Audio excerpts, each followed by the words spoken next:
மனச்சான்றோடு பேசுங்கள் பெருமக்களே. எங்கள் தலைவன் அந்த ஈழத்தின் நிலத்திலே தன் படையோடு நிற்காது இந்திய இந்த நாட்டின் குடிமக்கள் என் மீனவ சொந்தங்களில் ஓய்வனை சிங்களன் தொட்டதுண்டா என்று அறிவார்ந்த தமிழ் சமூக மக்கள் கேள்வி எழுப்பினார்கள். இல்லை, இந்த நாட்டு மக்களை பாதுகாத்து நின்ற குலதெய்வமாக காவல் தெய்வமாக எங்கள் உயிர் தலைவன் மேதவே பிரபாகரன் அவர்கள் நின்றார். வெட்ட வெட்ட வாழையே தலைக்கும் போது மான தமிழ் மறவர் கூட்டம் விழவிழ எழுவோம், விடுதலையாய் எழுவோம் என்பதை இளைய தலைமுறை பிள்ளைகள் இதய சுழற்சியில் எழுதி வையுங்கள்.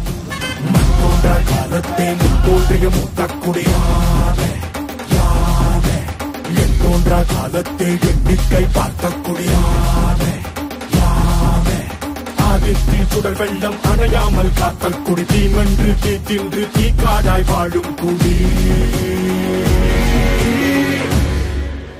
வா இரு தோள் எடுத்து வா, குருவாள் எடுத்து வா, ஒரு சூழ்நிலைத்து வா. வா வா இரு தோள் எடுத்து வா, குருவாள் எடுத்து வா, ஒரு சூழ்நிலைத்து வா.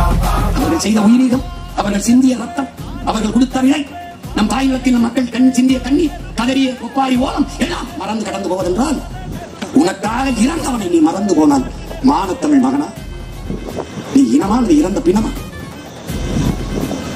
எல்லாவற்றையும் பின்னிட்டு நான் பெரியவன் நீ பெரியவன் என்ற இழி சீராகி கீழே ஓட்டி நசுக்கு மிதித்து தள்ளி தன்னை முன்னிறுத்து வரைவிடு. நீ பிறந்த மண்ணையும் இனத்தையும் முன்னிறுத்து.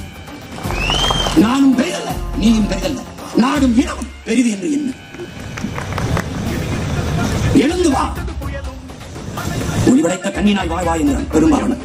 நம்முடைய கோட்பாட்டை உள்வாங்க, உடலினை உறுதி செய், அறிவை விரிவாக்கு, கொள்கை வகுத்து கூடி செயல் செய்ய பழகு. நாம் தமிழர் இந்த கோட்பாட்டை உள்வாங்க.